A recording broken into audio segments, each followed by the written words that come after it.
بسم اللہ الرحمن الرحیم، اللہم صلی علی محمد وعلی آل محمد۔ ویلکم ٹو دی شو۔ صاحبوں، حالات بدل رہے ہیں اور اب ہم مسئلے کے حل کی طرف جا رہے ہیں، لیکن افسوس یہ ہے کہ ہمارے ہاں مسئلے کا حل تصادم کے بعد ہی طے ہوتا ہے، سانحہ جنم لیتا ہے، اس کے بعد ہی چیز سیٹل ڈاؤن ہوتی ہے۔ اب یہاں پہ آج جو اعلان کیا ہے عمران خان صاحب نے، بس اب یہ مطلب اشارہ ہے کہ اب یہ بات تصادم کی طرف ہی جائے گی۔ ان کو اتنا مجبور کر دیا ہے، اتنا مجبور کر دیا کہ دیکھیے، وہ کہتے ہیں نا کہ بلی کو بھی اگر تم دیوار سے لگاؤ گے تو ایک وقت آتا ہے وہ بھی آپ پہ جھپٹ پڑتی ہے۔ اس آدمی نے شرافت کی انتہا کر دی، تمہارے ظلم سہ رہا ہے، سہتا رہا، اور تم نے اس کو اس کی کمزوری سمجھا۔ انہوں نے کہا واضح طور پہ، وہ واضح بات کرنے والا انسان ہے، ابہام منافقت یہ وہ نہیں کرتا عمران خان۔ اس نے کہا صاحب انہوں نے ہمارے ساتھ دھوکہ کیا ہے، اور اب میں نے اسٹیبلشمنٹ کے ساتھ ہر قسم کی بات چیت جو ہے وہ بند کر دی ہے۔ اب میرے بیہاف پہ کوئی ان سے کوئی بات نہیں کرے گا، اب دونوں طرف سے۔ دیکھیے، انہوں نے یہ کہا اور ہماری آنکھوں کے سامنے یہ سب کچھ ہوا ہے، اب یہ کوئی بڑی پرانے دنوں کی بات نہیں ہے۔ 8 تاریخ کو جلسہ تھا، انہوں نے ریکویسٹ کی اسٹیبلشمنٹ نے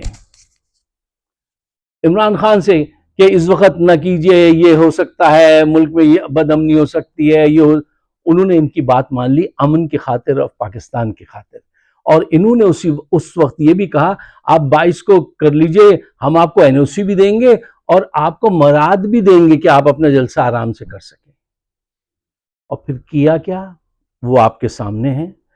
انہوں نے پورے شہر کو کنٹینر لگا کے بند کیا، جو جگہ جلسے کی دی تھی ایک دن پہلے اس کو بدل کر وہ مویشی منڈی جہاں لگتی تھی وہاں پہ جگہ دی جہاں بڑے بڑے گڈھے ٹوئے جس کو ہم کہتے ہیں پنجابی میں، وہ کیچڑ، پانی،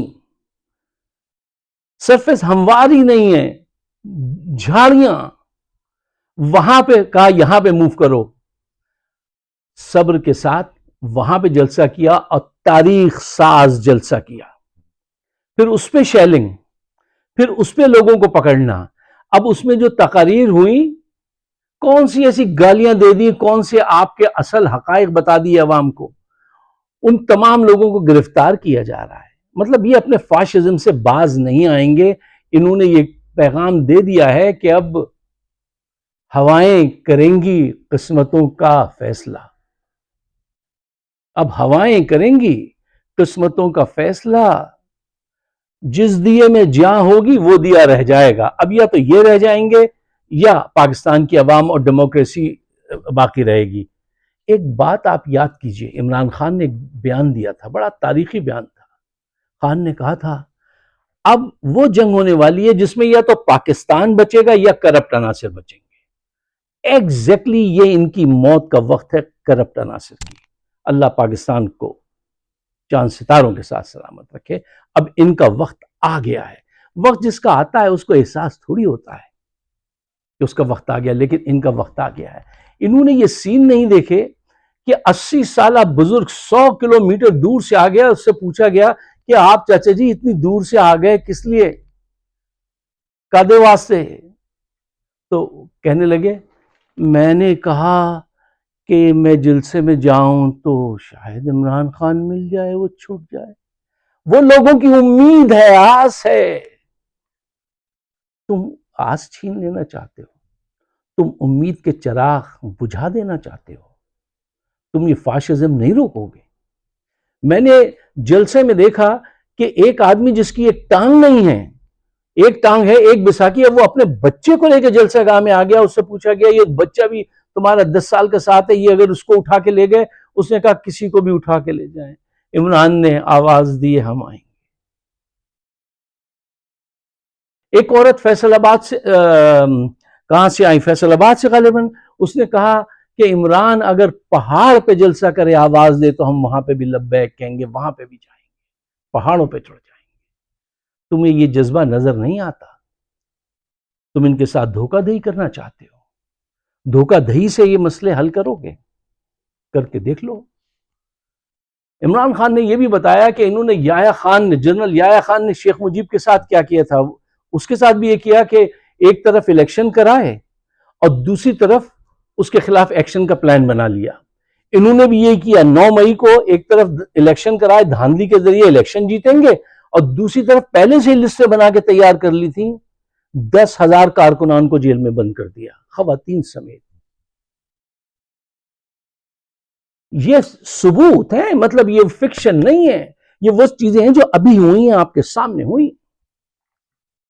عمران نے مثال دی سنگاپور کی کہ جو لاہور سے بھی آدھا ہے، اب وہاں پہ 140 ارب کی انویسٹمنٹ ہو رہی ہے، کیے لوگوں نے 140 بلین ڈالرز کی، اور ہماری حالت یہ ہے کہ سرمایہ کار بھاگ رہے ہیں، بھاگ چکے ہیں، اور در در جا کے کہہ رہے ہیں آپ 5 بلین ڈالر کی سرمایہ کاری کر لیں، جبکہ ہم تعداد میں سنگاپور کے مقابلے میں کتنے ہیں؟ وہ 40-50 لاکھ ہیں، ہم 25 کروڑ لوگ ہیں، ایٹامک پاور ہیں، کسی سے قرضہ مانگ رہے ہیں، کسی سے انویسٹمنٹ مانگ رہے ہیں۔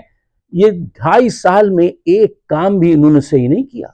باجوہ، عاصم منیر اور ہم نوا یہ جو ہیں شہباز شریف، زرداری، انہوں نے یہ کیا کر رہے ہیں؟ یہ کب تک ہوگا؟ اب تصادم ہی ہوگا جو اب پالیسی ہے، کیونکہ عوام کا ٹیمپریچر آپ نے چیک کر لیا کہ وہ کس موڈ میں ہیں۔ قیادت آپ بھگا دیں، پی ٹی آئی کی بھاگ جائے، وہ ایک کال جو ہے اور اس کو ذرا سی بھی خراش آئی تو انجام ان کا بہت خراب ہونے والا ہے۔ اچھا، میں اس موقع پہ اپنے کور کمانڈر سے پوچھتا ہوں کہ آپ یہ بتائیے، کیا آپ کو یہ سب سین نظر نہیں آ رہے؟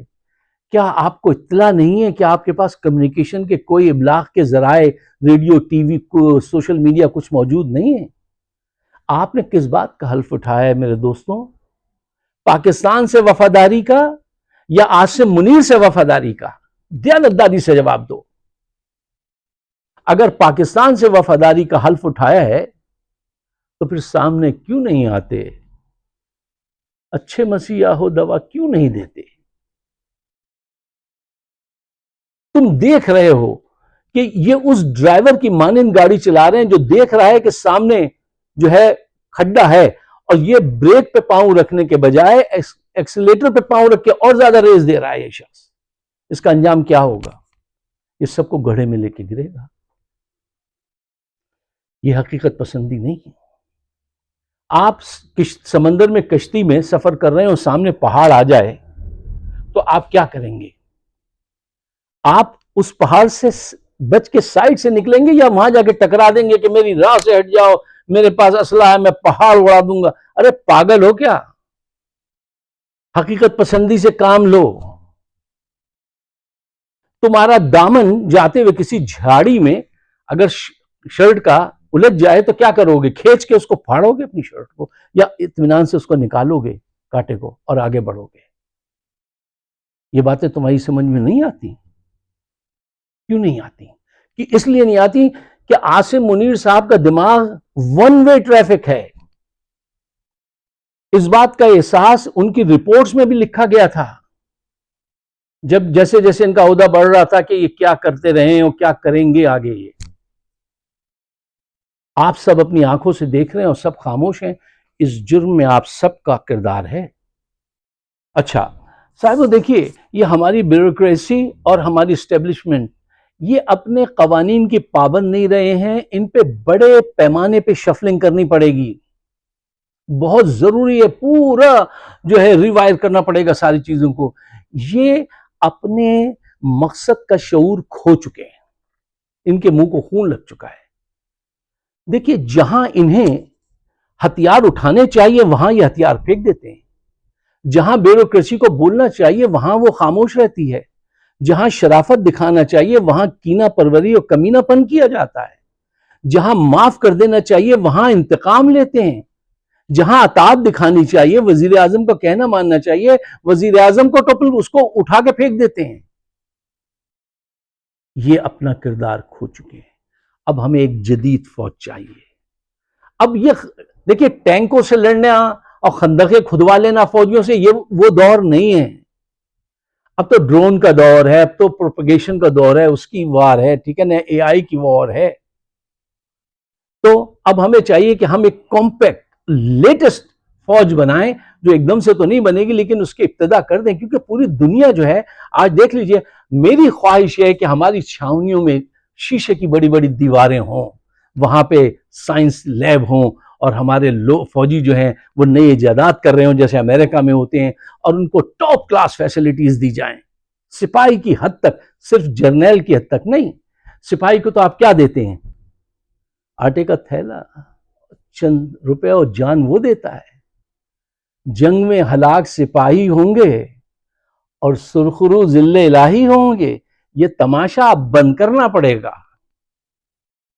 اب آپ کو شفل کرنے پڑے گی ان سب کی, بیوروکریسی کی بھی اور اس کی فوج کی بھی, کہ جدید فوج ہو, تھوڑی فوج ہو لیکن جدید فوج ہو. ہمارا بھی ایک فوجی جو ہے وہ لاکھوں روپے کمائے, اس کو فری مکانات دیے جائیں, اس کے بچے ٹیکنالوجی میں آگے ہوں, ترقی کریں. یہ پلان تھا عمران خان کا یار, یہ پلان تھا, اور وہ اس پہ عمل کی طرف نکلا تھا, اور انہوں نے اس کو اٹھا کے باہر کیا. کیوں؟ ان کے منہ کو خون لگا ہوا ہے, اور یہ چند لوگ ہیں جو ملک کی قسمت سے کھیل رہے ہیں.